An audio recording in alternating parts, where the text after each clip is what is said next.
क्या सही में कनाडा खालिस्तानियों का समर्थन करता है? जस्टिन ट्रूडो साहब को, जहाँ उनकी गवर्नमेंट को लगता है कि ये हमारे लिए गोल्ड डिगर हैं, हमें वोट भी ला के देते हैं, हमें पैसा भी देते हैं, हमें इनकी बात सुननी चाहिए, तो वहाँ पे वो फिर एक प्रोपेगेंडा, एंटी इंडिया प्रोपेगेंडा हावी हो जाता है। तो 10,000 still is a big number. पहले ऐसे होता था कि हाँ 10 बंदे 15 बंदे वहाँ पे तिरंगे को आग लगाते थे। हमने देखा कल जस्टिन ट्रूडो यहाँ पर पहुँचे भारत में, हमने सुबह भी देखा कि किस तरीके से प्रधानमंत्री जी ने उनका स्वागत किया। लेकिन अभी हम पहले बात करते हैं कि क्या सही में कनाडा खालिस्तानियों का समर्थन करता है। तो मेरे साथ दीपक पुंज जी, आप ये बताइए कि ये हम यहाँ पर देखते पढ़ते हैं, हमें ऐसा लगता है जो एक आम भारतीय है कि जो कनाडा में जो सरकार है वो जो खालिस्तानी चरमपंथी हैं उनके प्रति नम्र भाव रखती है, सॉफ्ट आउटलुक है। क्या आपको ऐसा लगता है कि वहाँ पर ऐसा है? बिल्कुल ऐसा ही है। प्लस ये दोनों चीज़ें ना इंटरलिंक्ड हैं, मास माइग्रेशन एंड केव फैक्टर। उसका रीज़न ये है कि यहाँ से लोग वहाँ पे चले गए बहुत बड़ी संख्या में, और वहाँ पे जाके ट्रकिंग इंडस्ट्री में काफ़ी बोलो कि आप प्रॉस्पर हुए, काफ़ी पैसे कमाए, और जब बंदे के पास फिर पैसा ज़्यादा आता है तो फिर वो पॉलिटिक्स की तरफ होता है।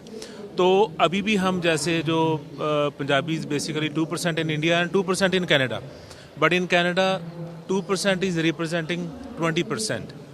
सो वहाँ पे जो मोस्टली जो अपने बंदे हैं वो फंड करते हैं लिबरल पार्टी को। जैसे एक बार जस्टिन ट्रूडो लास्ट टाइम जब आए थे, उन्होंने बोला था कि मेरी कैबिनेट में ज़्यादा सिख हैं, सरदार हैं, इसके बजाय के जितने मोदी गवर्नमेंट में हैं। तो वो ऐसे बयान क्यों देते हैं? Because of vote factor.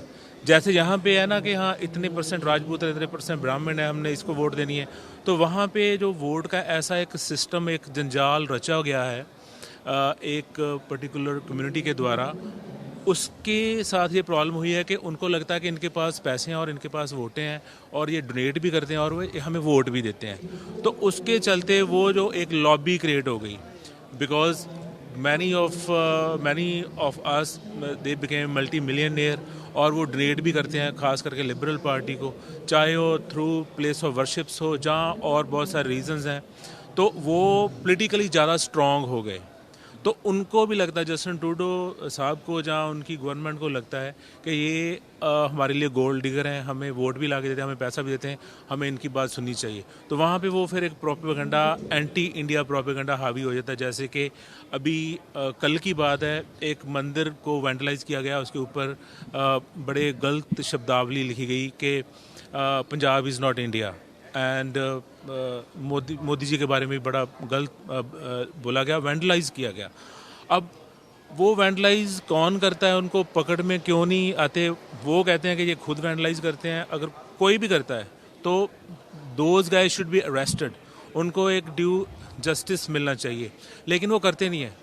और जितने भी राइडिंग्स हैं, जैसे कॉन्स्टिट्यूएंसीज हैं, ब्रैम्पटन हुआ, जहाँ सरी हुआ, जहाँ पे पंजाबी ज़्यादा रहते हैं, वहाँ पे वो नॉमिनेशन करवाते हैं। वहाँ पे क्योंकि नॉमिनेशन जब करवाते हैं तो उनको पैसे ज़्यादा इकट्ठे होते हैं, तो लेकिन दीपक भाई एक बात बताइए कि जैसे हमने देखा कि एक उन्होंने रैली निकाली जिसमें कि बताया गया कि भारत माता को जेड़ियों में और पूरा खून में लथपथ दिखाया गया। अभी पहले 15 अगस्त के पहले भी और भी जो उनके फंक्शंस होते हैं, तो क्या ये जो पूरा सिख समाज है वहाँ पर जो सारे हैं, वो क्या उनमें सब में एंटी इंडिया फीलिंग है? सारे सिख ऐसे नहीं है, इसकी परसेंटेज बहुत कम है, लेकिन पहले से अब इसकी परसेंटेज थोड़ी ज़्यादा बढ़ी है। उसमें थोड़ा सा बोलो कि उनका अपनी उसमें सेल्फिशनेस भी है कई लोगों की। जो सिख्स पॉलिटिक्स में आगे आना चाहते हैं, उनको इस मुद्दे के ऊपर चुप रहना पड़ता है, जहाँ एंटी इंडिया सेंटिमेंट्स को थोड़ा सा और प्लस में जाके शोकेस करना पड़ता है ताकि उनको वोटें मिलें। लेकिन परसेंटेज इनकी कम है।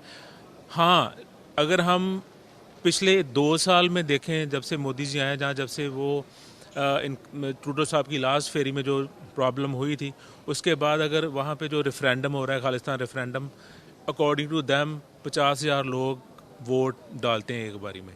That's a big number. अगर चलो हम बोलें कि 50,000 नहीं है, 10,000 है, तो 10,000 still is a big number.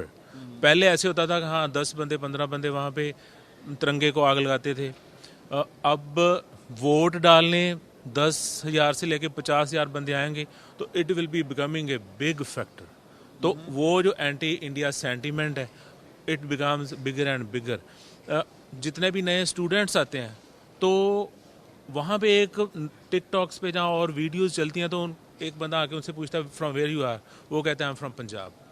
They don't want to say I am from India. और अगला बंदा पूछेगा I thought Punjab is in India. No, Punjab is Punjab, India is India, Punjab is तो नॉट। ये वजह क्यों है वहाँ पर? मतलब मैं समझा कि देखिए, एक तो वोट की राजनीति है कि अगर ट्रूडो कोई ऐसे काम कर रहे हैं तो ट्रूडो उनके खिलाफ ज़्यादा एक्शन नहीं ले रहे कि उनको उनके वोट लेने हैं, है ना। ये समझ में आता है कि चलिए, यहाँ भी हिंदुस्तान में भी हम कई बार देखते हैं कि कई ग्रुप होते हैं, कई पार्टियाँ होती हैं, कई लोगों जिनको वोट बैंक कहते हैं, है ना, कि भाई उनके खिलाफ ज़्यादा एक्शन नहीं लेते, उनकी संतुष्टि के लिए, उनकी तुष्टिकरण को उनके लिए कहते हैं। हम यहाँ पे एक शब्द यूज़ करते हैं कि भाई हम माइनॉरिटी का तुष्टिकरण होता है, ऐसे काम। तो एक बात ये चीज़ समझ में आती है, लेकिन आखिरकार वो गए हिंदुस्तान से हैं, तो आपको लगता है कि वहाँ की सरकार में कुछ ऐसे एलिमेंट हैं या कुछ अलहदा और दूसरे देश हैं जो इनको भड़काते हैं? आपका क्या मानना है उसमें? वोट, इनको लगता है कि वोट बैंक है, लेकिन ऐसा करने से उनके वोट कटते भी हैं। 50% आते होंगे, 50% कटते भी हैं। लेकिन एक संस्था है वहाँ पे WSO, तो जितने भी इलेक्टेड मेंबर्स, चाहे जगमीत सिंह NDP से और डिफरेंट पार्टी से है, लेकिन he is leader of opposition, he also belongs to WSO। Navdeep Bains belong to WSO। तो जो WSO का जो अगर आप एजेंडा देखें तो वो थोड़ा सा सेपरेट एजेंडे पे काम करते हैं। तो बेसिकली जितने लीडर्स हैं, जो इलेक्टेड मेंबर्स हैं, वो उनके अंदर एंटी इंडिया सेंटिमेंट्स हैं। Not people at large, not Indian Sikh diaspora, but because जो इलेक्टेड मेंबर्स के जो बिहाइंड द सीन ये स्टोरी है, इसलिए वो चीज़ ज़्यादा हावी हो जाती है। That's the problem. मैं आपके पास आऊँगा, एक सवाल और आपसे जानना चाहूँगा कि देखिए, इस समय जिस तरीके से भारत पूरे विश्व में, जिस तरीके से भारत का उदय हो रहा है, हम एक विश्व गुरु बनने की, हम कहते हैं कि हमको विश्व गुरु बनना है। और अगर आपने ये आयोजन देखा होगा जिसमें दुनिया भर के सारे बड़े आए हैं लोग, तो क्या आपको लगता है, और जिस तरीके से भारत ग्लोबल साउथ में और इस रीजन में, साउथ ईस्ट एशिया में पूरा अपनी एक पकड़ बना रहा है, क्या आपको लगता है, जिसमें अमेरिका और रशिया दोनों ही भारत से दोस्ती चाहते हैं, आपको लगता है कि कनाडा हमको नाराज करने की हिम्मत रखता है इस समय? That's the $1 million question. I asked Mr. Justin Trudeau personally this question. This question has been asked so many times. देखो, कनाडा अगर ऐसा करता है तो इसमें कनाडा का लॉस है, इंडिया का लॉस नहीं है। इंडिया का इसमें गेन ही है, लेकिन कनाडा का इसमें लॉस है। कनाडा अपना यूरेनियम बेच सकता है। Canada is number 1 in lumbar industry, number 1 in electrical vehicles, जितना भी TV इंडस्ट्री है, सैटेलाइट्स हैं। तो बेसिकली अगर इंडिया के साथ कनाडा रिलेशनशिप अच्छे बनाएगा तो इसमें कनाडा का ही फ़ायदा है। आज की डेट में कनाडा की इकॉनमी बहुत नीचे जा रही है, उसको इंडिया के साथ अच्छे संबंध रखने ही पड़ेंगे। There is no other chance.